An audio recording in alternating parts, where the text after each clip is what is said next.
Listo. Bueno, esperamos, somos 14, ¿todavía faltan? Sí. Hakuna Matata. ¿Cuántos nos faltan? No sé, mis. 14. Como unos 6. Ajá. Ok, pues vamos a empezar, vamos a esperar un momentito.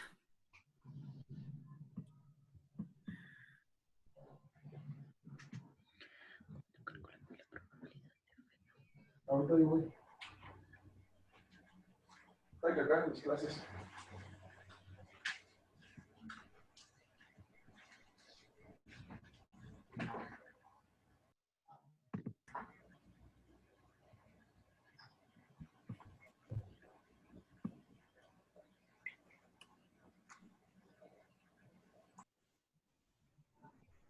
Hola.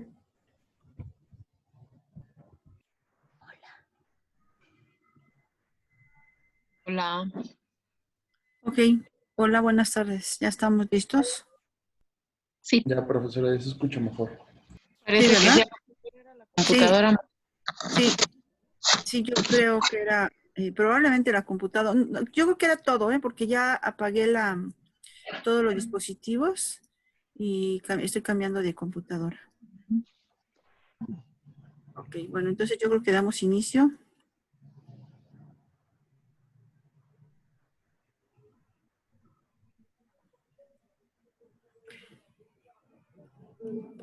Bueno, muy bien. Bueno, vamos a empezar entonces.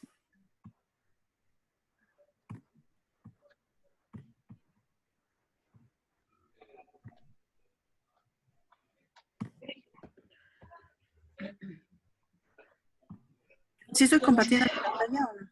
No, mis.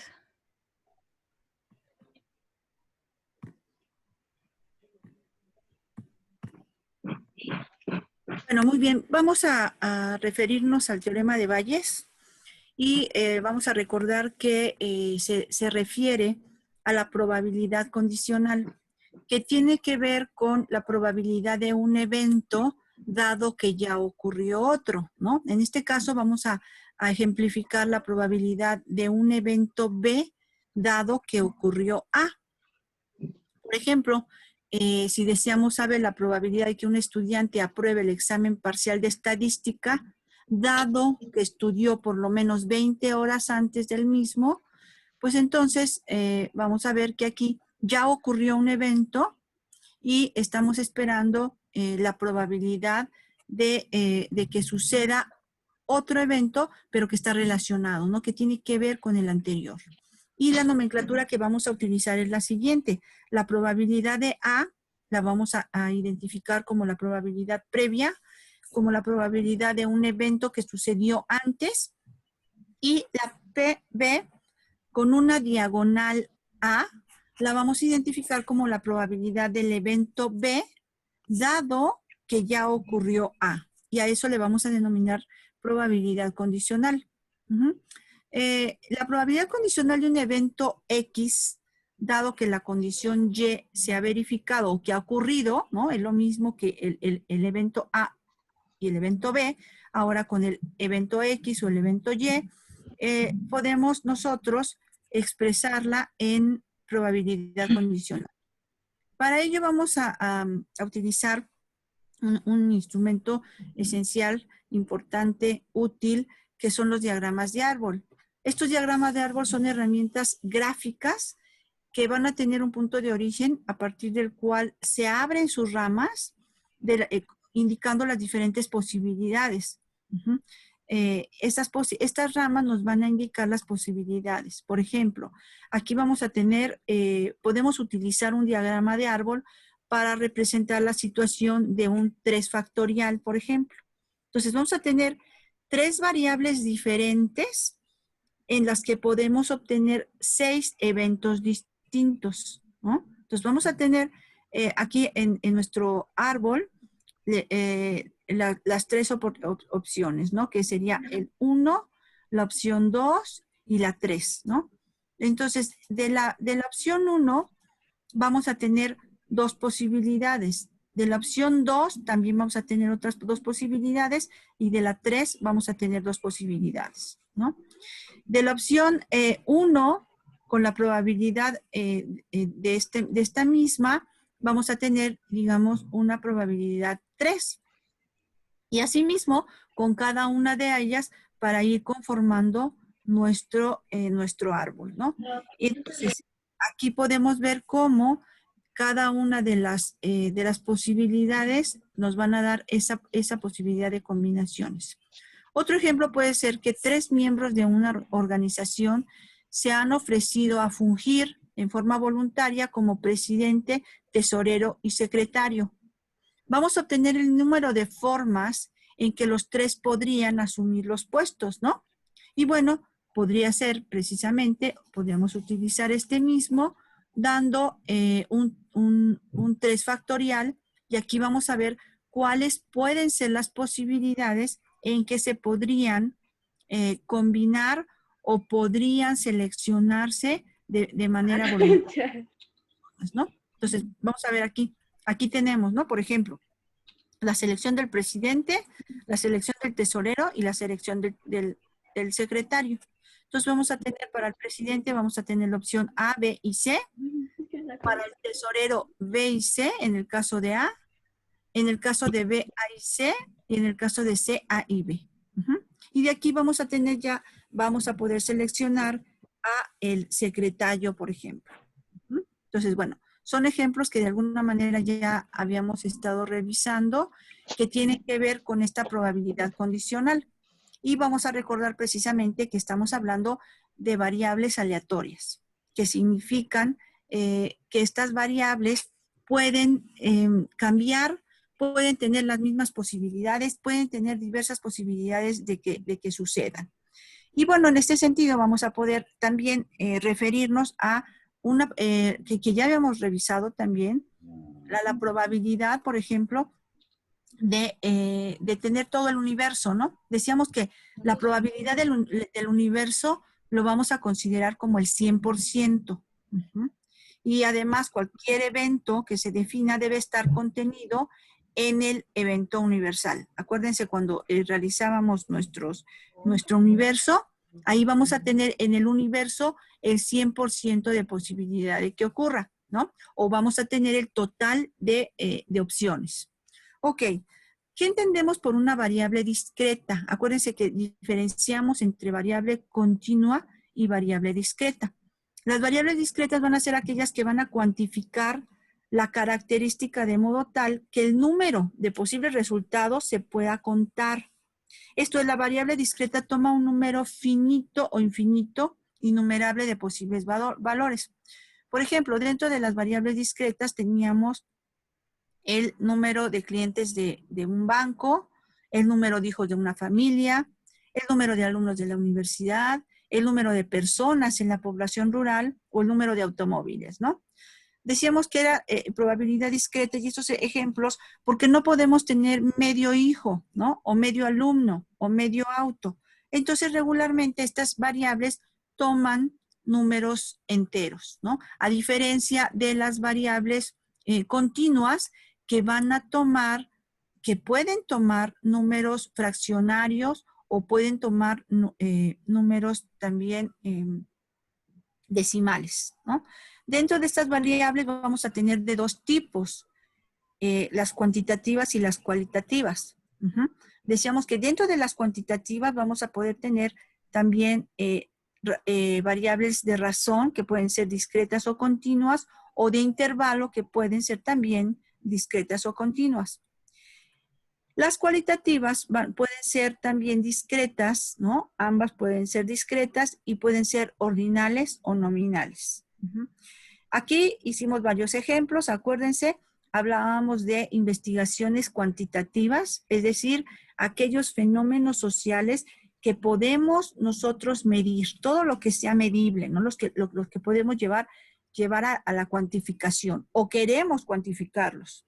Y aquellos cualitativos son aquellos proyectos de investigación en los que no vamos a cuantificar, ¿no? Sino vamos a cualificar, es decir, vamos a resaltar sus cualidades. Y bueno, muchos investigaciones llevan a cabo estos, utilizando estas variables que pueden ser cualitativas, ¿no? Hablamos también de la distribución binomial, y la distribución binomial la relacionamos con el evento de Bernoulli, ¿no? Que decíamos que tiene algunas características. ¿Cuáles son estas características? Pues que el experimento está constituido por n números finitos de pruebas idénticas.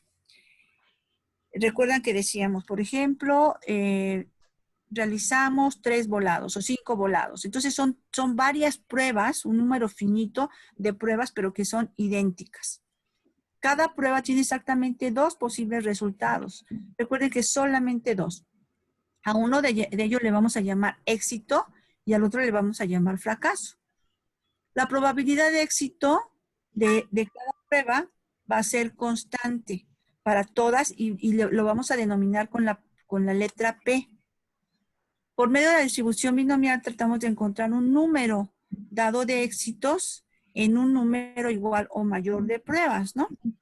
Ok, entonces tenía una característica muy importante la binomial, que es que tiene 2 resultados posibles, ¿no? O tenemos un fracaso o un éxito. Y ya lo habíamos comentado, ¿no? Que el fracaso lo identificamos con P y el éxito con P, perdón, y el fracaso con Q, de tal manera que el fracaso va a ser igual a la diferencia de 1 menos P. Y bueno, utilizamos la fórmula siguiente, que es la probabilidad de X, que es igual a la combinación de n de X por P a la X y por P a la Q elevada a la n menos X, ¿no? Esta fórmula ya la hemos, de hecho, utilizado y nos va a indicar precisamente estas variables, ¿no? La C es la combinación.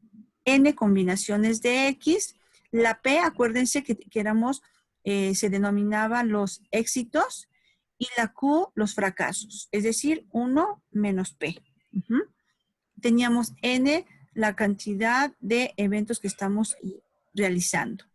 Entonces, en ese sentido, vamos a analizar cada uno de los elementos y uno de ellos son las combinaciones. Las combinaciones nos van a indicar el número de formas en que podemos extraer grupos, ¿no?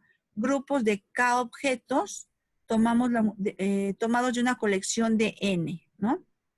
Es decir, por ejemplo, el símbolo es C y podemos denotarlo como N combinaciones de K, que va a denotar el número de combinaciones que podemos realizar de acuerdo a la temática que estemos realizando, ¿no? Por ejemplo, decíamos, un ejemplo que ya habíamos revisado es un embarque de 20 televisores que incluye 3 unidades defectuosas. Si se inspeccionan 3 televisores al azar, indique cuál es la probabilidad de que se encuentren 2 defectuosos. Podemos verificar primeramente si se trata de una distribución binomial realizando un checklist, ¿no? Y el checklist consiste en lo siguiente. Primeramente, la primera característica del problema. ¿Hay un número finito de ensayos? ¿Sí o no? ¿Sí hay un número finito de ensayos? Sí, ¿no? Porque estamos hablando únicamente de 3 ensayos. Entonces, cada televisor es un ensayo y solamente hay 3. ¿Cada ensayo tiene solo 2 resultados? ¿Sí o no?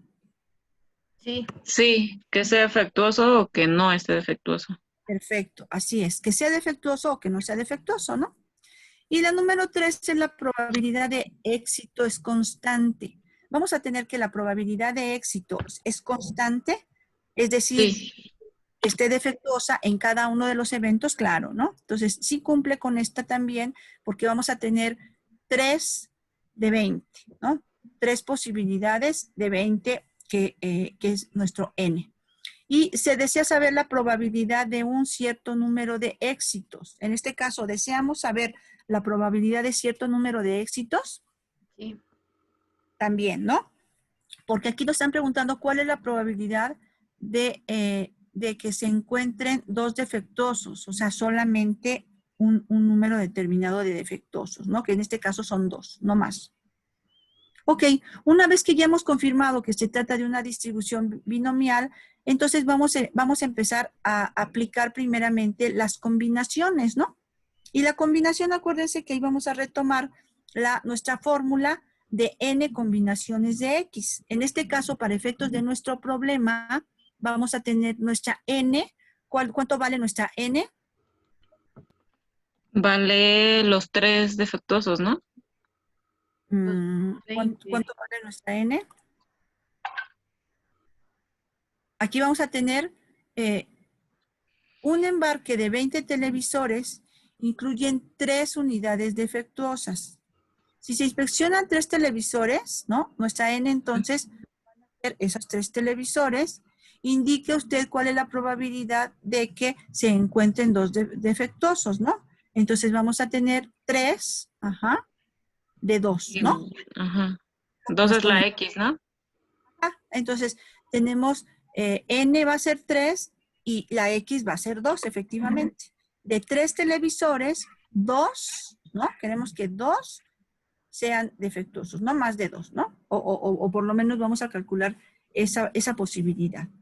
Y bueno, ¿cómo lo vamos a calcular? Ya tenemos nuestra fórmula que decíamos n combinación de x va a ser igual, ¿a qué? ¿Quién me puede apoyar?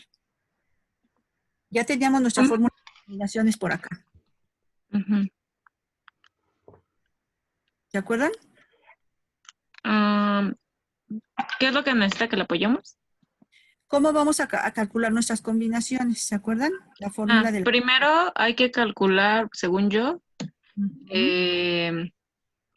¿cómo se le llama? ¿Cómo se le llama cuando son con el signito de admiración? Factorial. Hay que sacar la división factorial, ¿no? De 3 factorial sobre 2 factorial, paréntesis, 3 menos 2, se cierra paréntesis, factorial, ¿no? Exacto. Muy bien. Ok.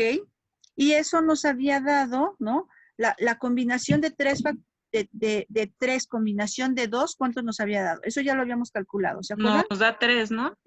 Exactamente, nos da 3. Ok.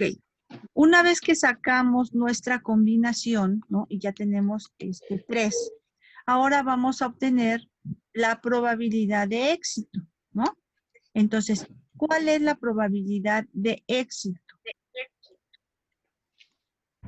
Si tenemos 20 televisores, ¿no? Y estamos diciendo que 3 son defectuosas y queremos saber la probabilidad de 2 defectuosos, entonces la probabilidad de éxito van a ser 3, ¿no? 3 porque solo hay 3 defectuosos entre 20, que es el total, que son n. ¿Vamos bien hasta ahí? Maestro. Sí, profesora. Ok, entonces eso es nuestro P y lo vamos a elevar a nuestra X, ¿no? Que en este caso nuestra X son los 2 televisores, ¿no? Elevado al cuadrado. Ok, para obtener nuestra Q, habíamos dicho que era 1 menos P, ¿no? Entonces, si nosotros tenemos 3 televisores y el total son 20, para poder sacar la probabilidad del fracaso, entonces ahora vamos a tener 20 menos 3 igual a 17, ¿no? Y nuestro fracaso van a ser 17 entre 20, que es nuestro n total.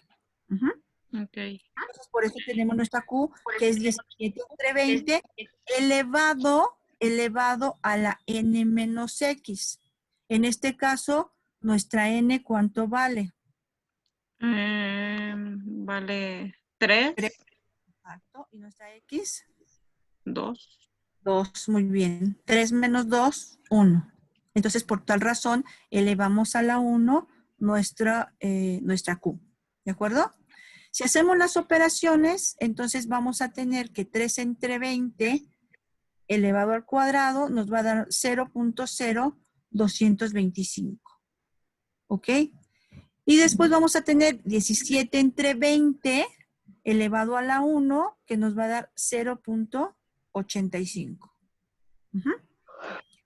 Ok, hacemos el producto, ¿no? De nuestra combinación por el éxito por el fracaso y nos va a dar 0.057375. Acuérdense que podemos tomar 2 decimales o podemos tomar 3 y podemos hacer aproximaciones, ¿no? Por ejemplo, este número podemos considerarlo como 0.057 nada más, ¿no?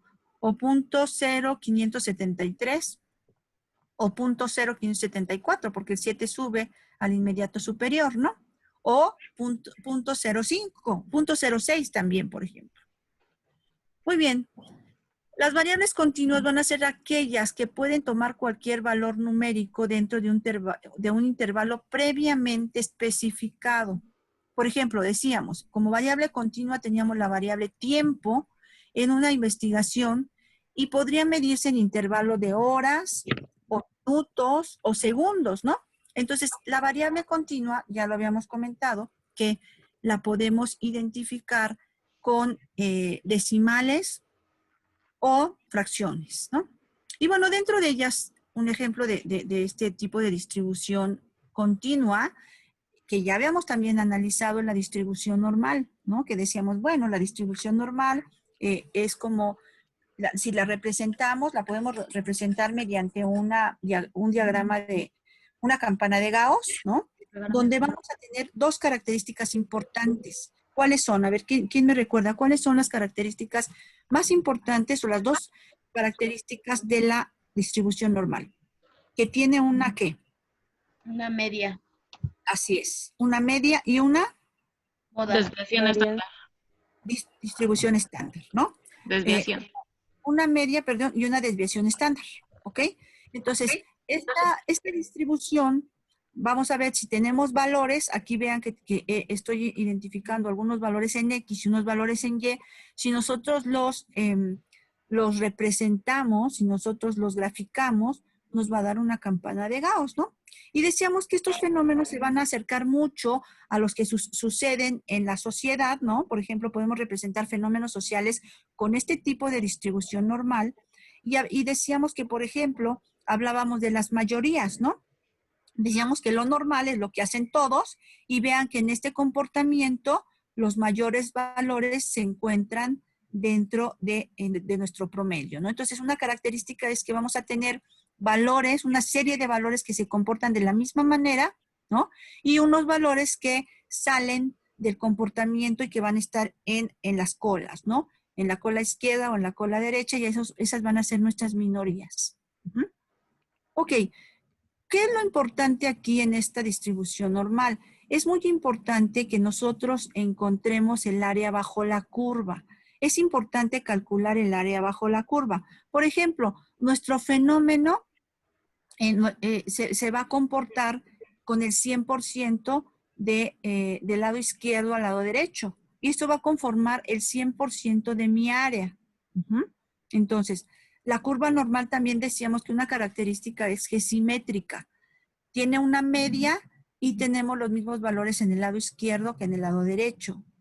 Por lo tanto, decíamos también que la parte derecha va a corresponder al 50% y la parte derecha la izquierda va a considerarse como el otro 50%. Ok, entonces, para trabajar con la distribución normal debemos unir los conceptos de el área bajo la curva y la probabilidad. Entonces, de hecho, realizamos algunos ejercicios que tenían que ver con el cálculo del área bajo la curva. También habíamos dicho que ya nos habían ahorrado el trabajo en el sentido de que ya nos proporcionaban algunas tablas y estas tablas nos podían ayudar a calcular esas áreas bajo la curva. Eran aproximaciones porque decíamos que calcular esa área bajo la curva implica hacer integrales, ¿no? Entonces, para evitar hacer esas integrales, existían las tablas, ¿no? Que ya podemos nosotros utilizar para poder calcular esta área bajo la curva. Muy bien, vamos a comentar un ejemplo que es el siguiente. Una empresa tiene 2,000 clientes. Cada cliente debe en promedio 7,000 pesos con una desviación estándar de 1,000. La distribución de los adeudos de los clientes es aproximadamente normal. Cuando escuchamos eso, inmediatamente pensamos en la campana de Gauss, ¿no? Diga usted cuántos clientes esperamos que tengan un adeudo entre 7,000 y 8,500. Para ello, nos referimos precisamente a la campana de Gauss y vamos a normalizar, ¿no? Primeramente vamos a normalizar y vamos a tener nuestra Z para normalizar, que va a ser igual a XI menos mu sobre la desviación estándar, ¿no? Y decíamos que teníamos una XI que iba a ser uno de los valores que tenemos dentro de nuestro problema. Nuestra mu, ¿qué era nuestra mu? Si alguien lo recuerda. La media. Exactamente, la media de toda la población, ¿no? Ok, perfecto. Entonces nos percatamos de que los valores como 7,000 o 1,000 no aparecen en la tabla de distribución normal. Entonces es ahí donde interviene la variable Z, porque nos permite convertir los datos de nuestro problema en números que podemos utilizar en la tabla, ¿ok? Entonces para ello aplicamos esta fórmula de la normalización y bueno, dado los datos de nuestro problema, ¿cuánto vale mi XI en el problema?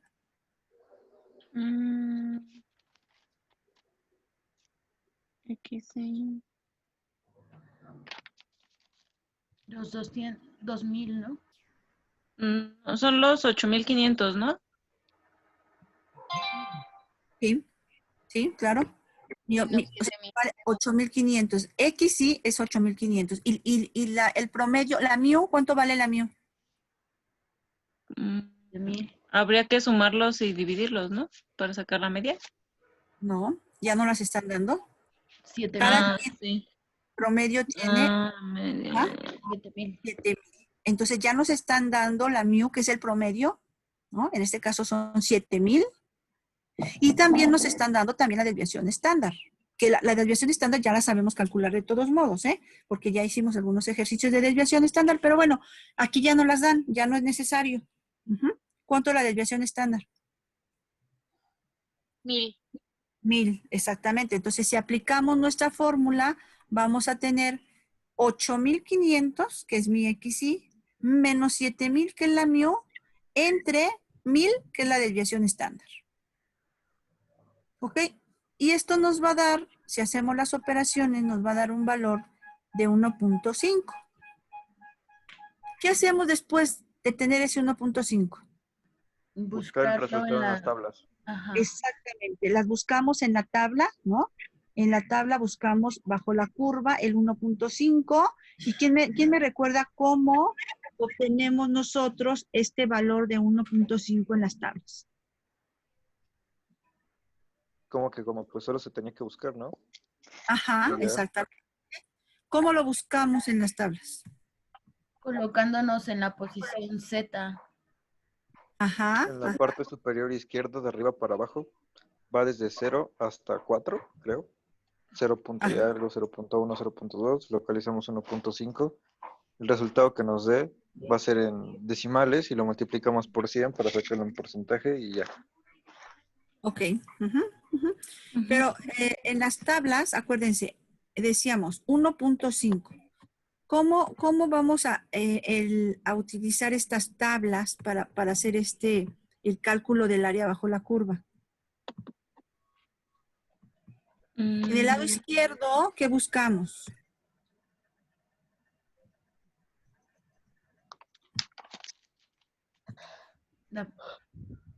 ¿Y se acuerdan cómo buscar en las tablas? Sí. Sí, ¿no? Estaba No, muy yo no fácil. mucho. O sea, sí me acuerdo, pero no, o sea, Sí, pues, Sí, o o sea, sea, solo te solo vas a la parte Aquí izquierda. aquí está la tabla. Aquí está la tabla y estamos buscando. Ok. 1,5. Acuérdense que decíamos que vamos a buscar en el lado izquierdo, ¿no? Vamos a tener 0, 0, 0, 1, 0, 2, 0, 3, 0, 4, 0, 5. En este caso, vamos a tener el 1,5. Regreso a la tabla. Ujú. Sería 0.4332. Ujú. ¿Sí? Así es. Ujú. Y por Del ejemplo, lado izquierdo vamos a tomar el 1, ¿no?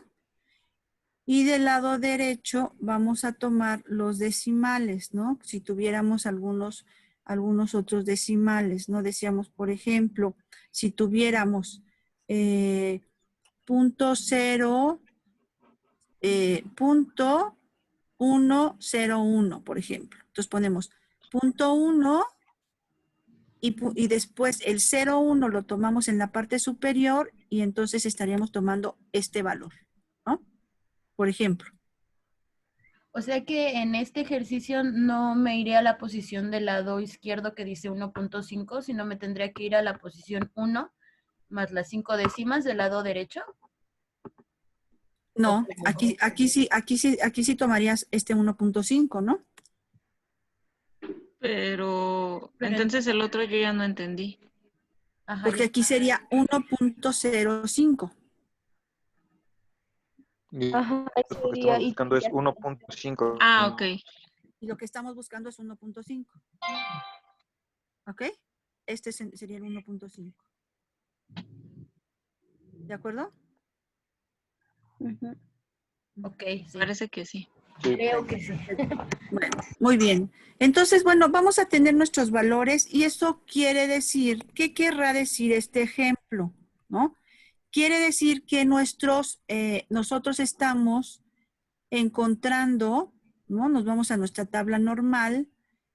Ok. Y estamos nosotros identificando lo siguiente, que tenemos un 32% de posibilidades, ¿no? De que tomemos a una persona y se encuentre en el rango de ingresos entre 7,000 y 8,500, ¿ok?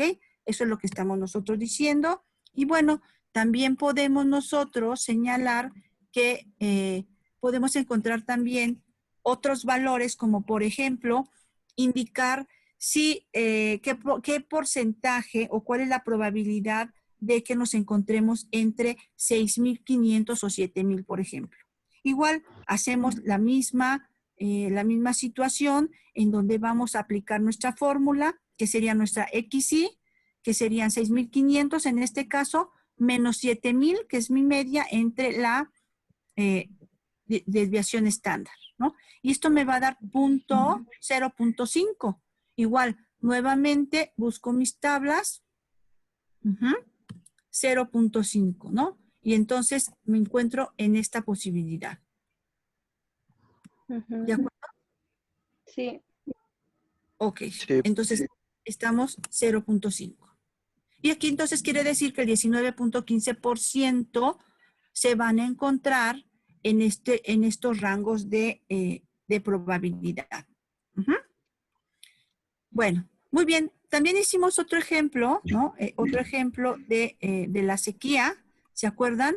Donde hablábamos, en este ejemplo decíamos que una pequeña población recibe durante la época de sequía la dotación de agua potable mediante pipas que surten de líquido a la cisterna del pueblo una vez a la semana, ¿no? Entonces tenemos una población y que en época de sequías las pipas le van a dotar de agua a esa zona, ¿no? Van a ir una vez a la semana. El consumo semanal medio es de 160 metros cúbicos, con una desviación estándar de 20 metros cúbicos. Indique cuál es la probabilidad de que el suministro sea suficiente en una semana cualquiera sin que se surtan, ¿no? Entonces teníamos varias opciones, ¿no? De que se surtan y que sean 160 metros cúbicos, 180 metros cúbicos o 200 metros cúbicos. También habíamos señalado de que indique cuál es la probabilidad de que se acabe el agua si una semana cualquiera se surten 190 metros cúbicos. Y bueno, ¿qué hacemos para ello? Aplicamos nuestra misma fórmula, ¿no? buscamos en tablas y entonces encontramos las probabilidades de ocurrencia de acuerdo a la zona en la que nos encontremos, ¿no? Y bueno, aquí vamos dando nuestras soluciones, buscamos nuestro Z, buscamos en tablas, encontramos los porcentajes, ¿no? ¿Se acuerdan? Aquí lo buscamos en las tablas, identificamos nuestras zonas y podemos llegar a nuestras conclusiones señalando que lo que sucede en una muestra sí lo podemos extrapolar. Perdón la interrupción. Sí. Ya se va a acabar el tiempo para que no tengamos problemas. Podríamos terminar la sesión mientras me da chance de que se grabe y ahorita me incorporo. Ok, ajá. Nada más, esta última, aquí terminamos para que yo empiece con el otro tema, Marco. Ok. ¿Sí? Ajá. Ok, y entonces, bueno, aquí vemos las distribuciones muestrales y veíamos también cuál eran, por ejemplo, cuál era la posibilidad de que nosotros encontremos algunas características dentro de mi muestra y las podamos extrapolar a la población, ¿no? Entonces, eso también lo comentamos para ver precisamente estas distribuciones muestrales. Y entramos a este tema donde también revisamos, ¿se acuerdan? Las pruebas de hipótesis, ¿no? Entonces, aquí vamos a plantear nosotros una prueba de hipótesis donde vamos a calcular las características de una muestra para poder extrapolarlas a la población, ¿no? Muy bien, si quieres lo cerramos aquí, Marco, entonces. Ok. Gracias, Sí, Miss. ya cuando se salga usted y automáticamente comienza a grabar. Perfecto. Okay. Entonces nos salimos, ¿no? Sí. Ok, perfecto. Nos salimos entonces.